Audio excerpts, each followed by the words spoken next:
Hey guys, what's up? It's Victor at Staten Island Edge.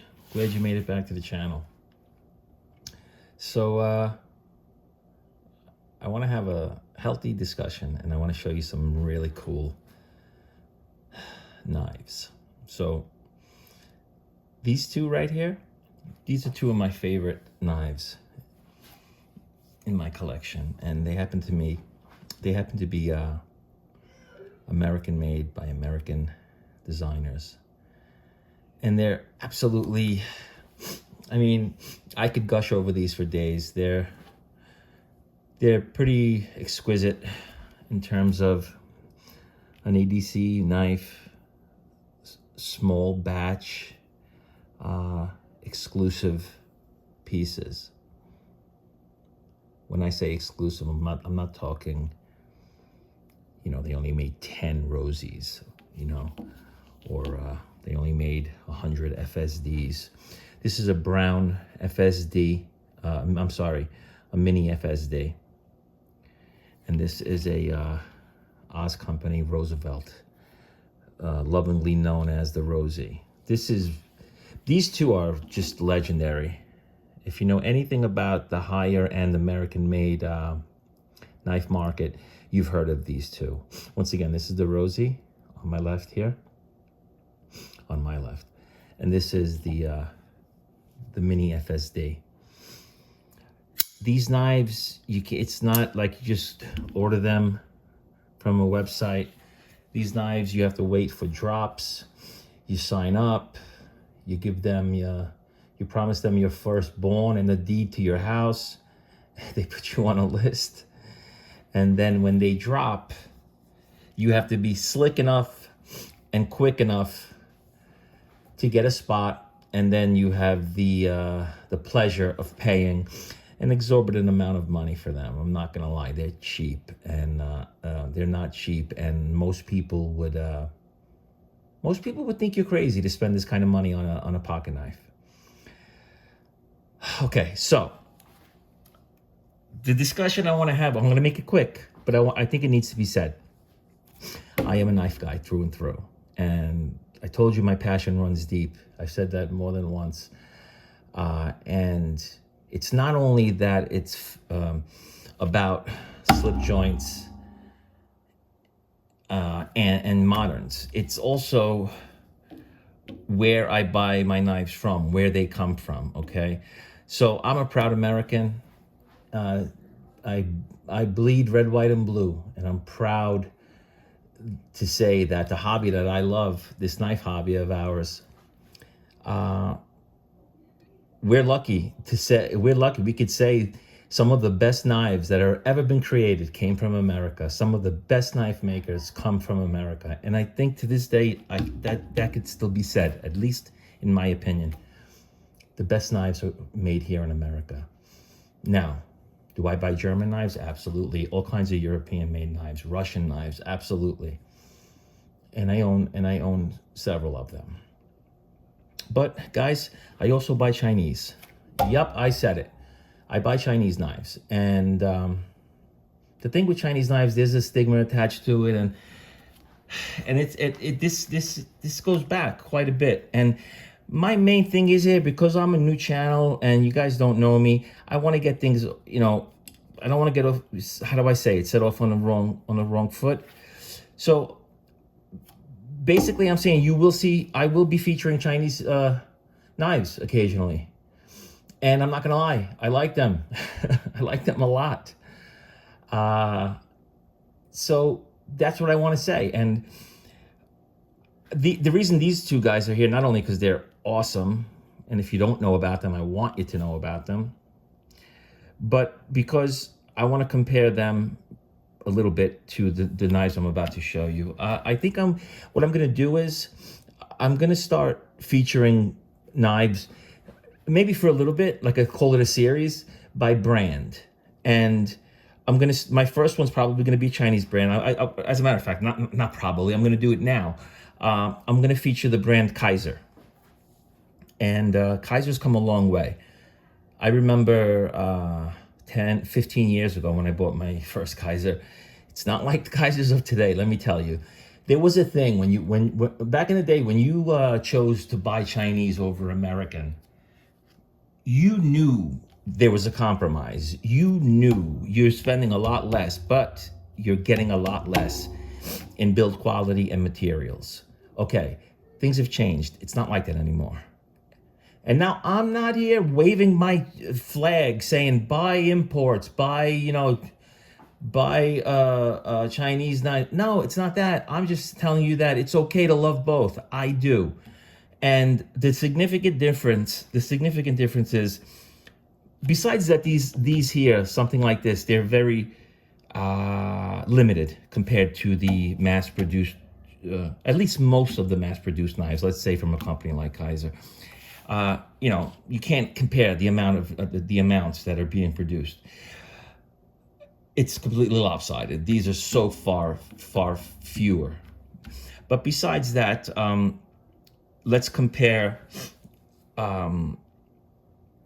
Let's go. A lot of my modern folders, in general, are titanium, and let's say a super steel. Okay, so if we compare something like this, the Brown Knives FSD, which, by the way, guys, it's just a masterpiece. Action's amazing. That grind is stupendous. So if we were to compare this, let's say, I think this is S90V. I've had several of them. I forget which one. They're always offered in different steels. So let's say, in general, you know what? Let's take these out of the picture for a minute, and let's just talk in general. An American folder, right? If you were to get one, and it's titanium, and let's choose your super steel. Let's go with the S90V. You know what? Let's go Magna Cut. Everyone seems to like Magna Cut. So, an American brand from American knife maker, you could say you could look to spend anywhere from $5 to $7 to $8 to $1,000. Okay, those same materials. Okay, we chose Magna Cut, right? And titanium. On a Chinese OEM knife, you could look to spend $200. Here's one. This is the Kaiser. This happens to be a new Kaiser. It's called the Fouad. Weird name, I know. It's gorgeous. It's a beautiful knife. I am proud to carry something like this. This is not going to let you down. This will do all the cutting you could possibly need, all the cutting you need.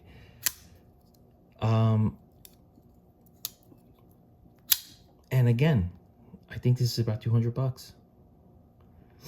Okay, here's one. That's the Fouad. By the way, this is the Fouad extra large. Fouad, F-E-W-E-E-D. And this is the extra large version. This actual model initially was offered. It looked exactly the same, except that it was a smaller knife. And I liked it, but I said, nah, it's a little too small. When they came out with the extra large, I said, you know what, I want it. And here it is. So that's the Kaiser Fouad XL. Here's another one. And by the way, both the first three or four are recent drops, let's call them, recent releases. This is the Kaiser Harpoon Fold. Has a very unique blade. This one is in Elmax. Very good steel. Durable. Decent edge corrosion.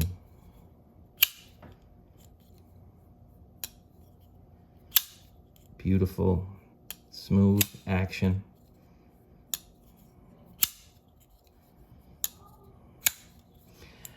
And this one here is with this awesome Norplex micarta. It's a pretty high-end micarta. Yeah, I know, this is high-end micarta. And so it's one side micarta and one side titanium. Like back in the day, Well, Hindura still does it, but it was a big thing with ZT as well. So that's the Fouid. Now, here we go with an oldie but a goodie. So this is the Drop Bear. This one is in 20 CV, which is comparable to an M390.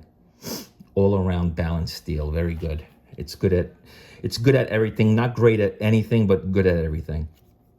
It's tough enough. It's edge retention is very good. It's fine, and its corrosion resistance is very good. So this was a little bit on the modded side. So I changed the scales. This is original Goats scales. I think they're pretty awesome. It's like a gun stock pattern.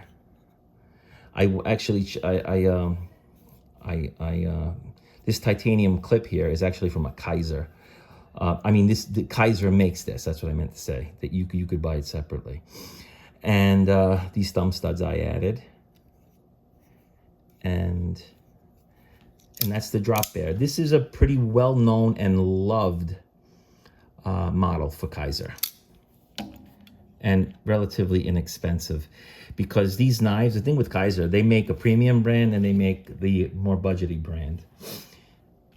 For instance, this, instead of paying $150, $160 with the better steels, you could get for $70, $65 with whether it's 154 CM or Nitro V, things in that, steels in that family, possibly 14C. Although, does Kaiser make a lot of 14C? I'm not sure, possibly. And again, the Drop Bear, it being such a modern and beloved model, there's like 3 or 4 generations. Here's the newest one. This is called the Zero. This is the Drop Bear Zero.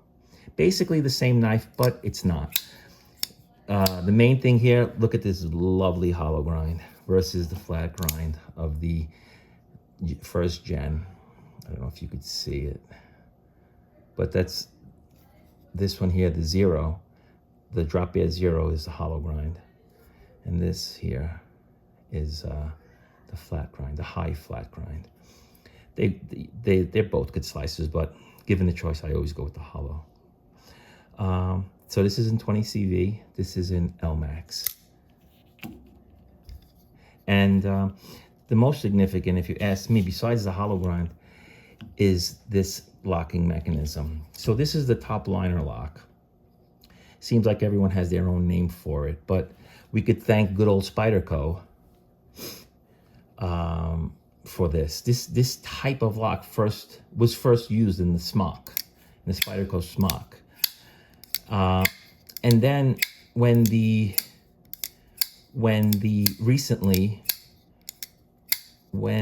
patent ran out, it seems like everyone jumped on it. Vosteed and Kaiser were just to name a few. And it's amazing. It's not your regular plunge button lock, which could fail. This is actually, it's like a liner lock. It's a button actuated liner lock. So you have the strength and the security of that blade not, closing on your fingers. And you have what I love, because yes, as you can see, I like to fidget. I like to play with my knives.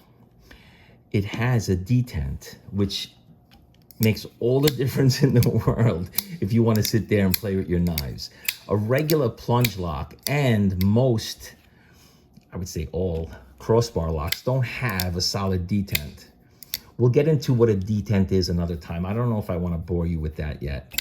But the detent, think of it this way, in layman's terms, the resistance of the force it takes for you to pop that blade out.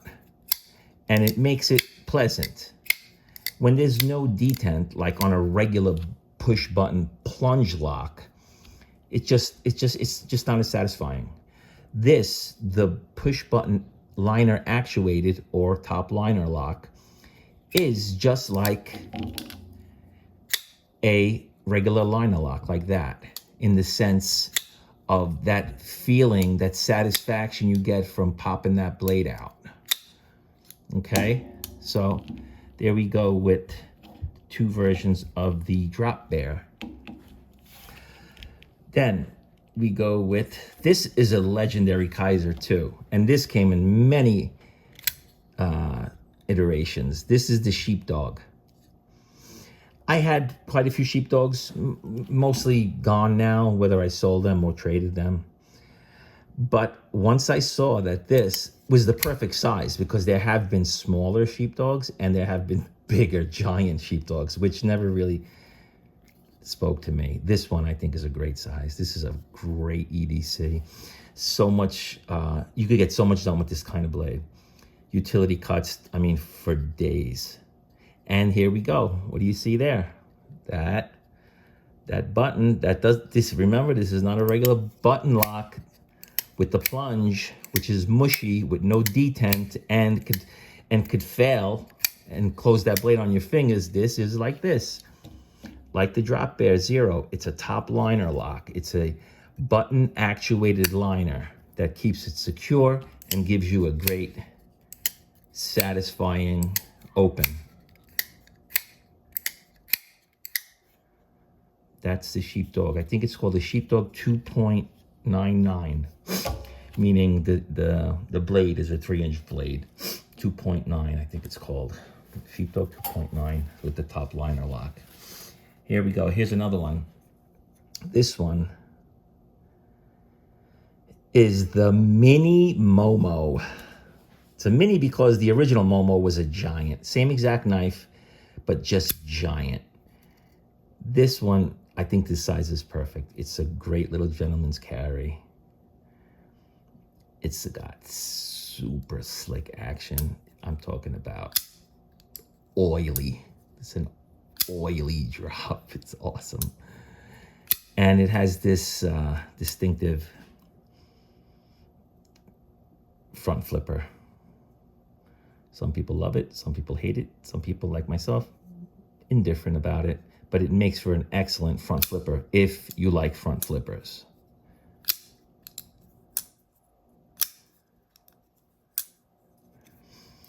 Sometimes, if your hands are not wet, you could flip it out this way, but right now it doesn't seem to work.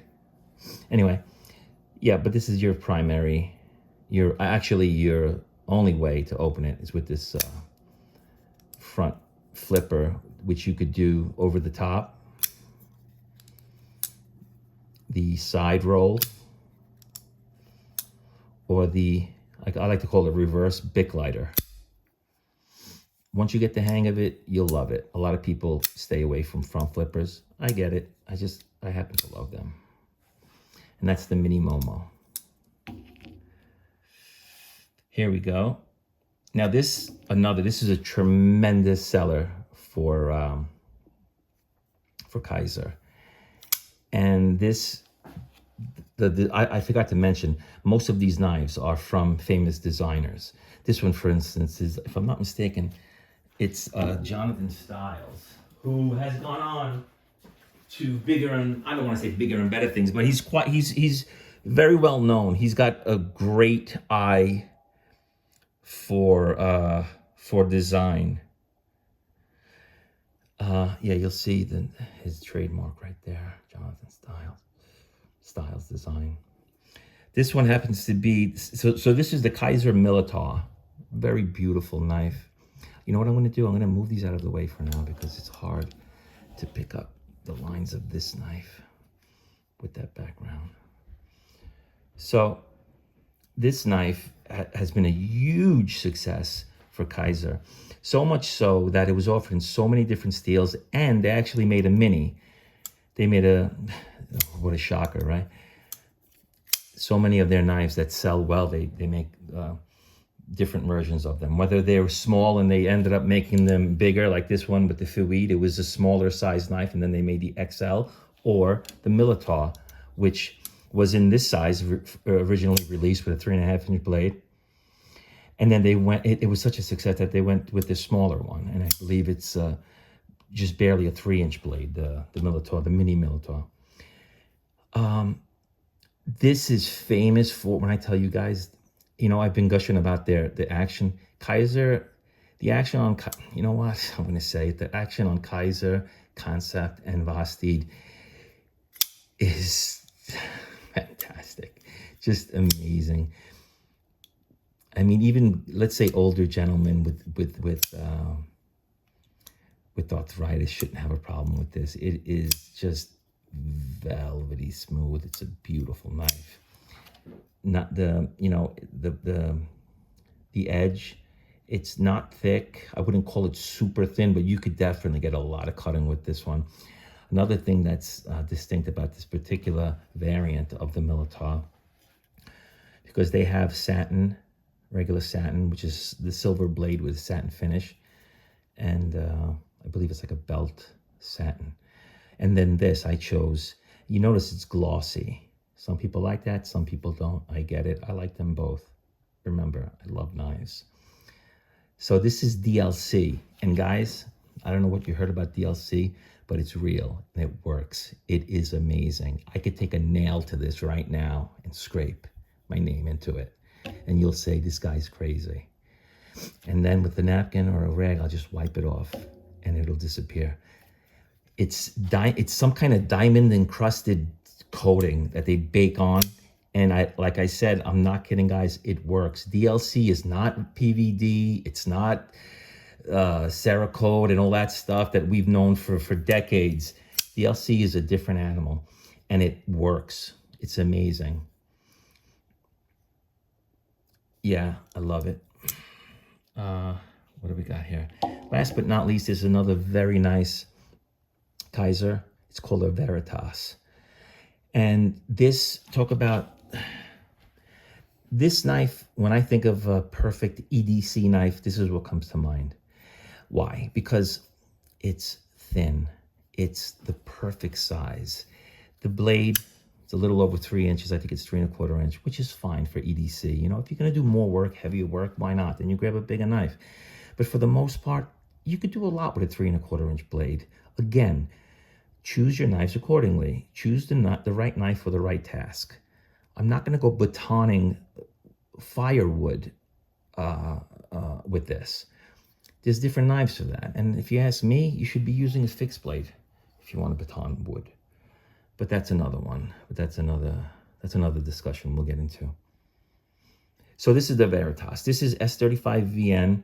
This here, you would think it's PVD. It looks like the one we just saw, but this is not. This is a regular DLC. I'm sorry. This is like a PVD coating.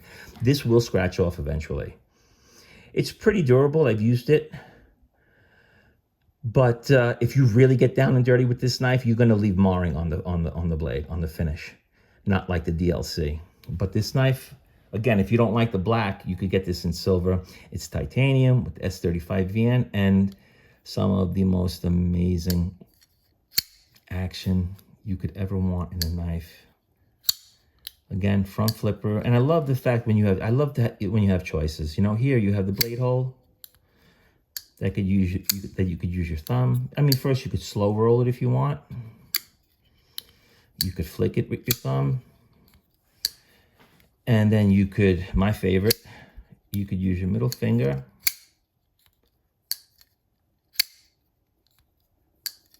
Like some people call it the side flick. Some people call it the Spidey flick. I call it fun. And then we have this one also comes with a front flipper. Okay, you could go over the top, side roll, and then I call it the reverse Bic. And that's that. So, guys, I hope the main thing I wanted to get out here is, I'm not asking you, I'm not telling anyone. I would never, far be it from me to tell another man how to spend their money. Never. That's not my intent. I just want to say that there are people that exist out there, like me, who I want both. I want them all. And if some of them are made in China, then so be it. I'm going to buy a knife made in China. I don't want to get into politics, and I'm hoping one day that our relationship with China improves, and I hope their factory working conditions improve. But that's not for me to say. My point is that I think nowadays, if you're in the knife hobby and you love knives like I do, you could have these and you could have these, guys. Anyway, it's great to be with you. Thanks for staying. I think this is my longest one. And if you did stay for all this babble, I really appreciate you, and I want to thank you so much. Guys, if you can, please give me a like. If you're not subscribed, I think that's what you're supposed to do. Anyway, guys, have a good one, all right? Bye-bye. See you on the next.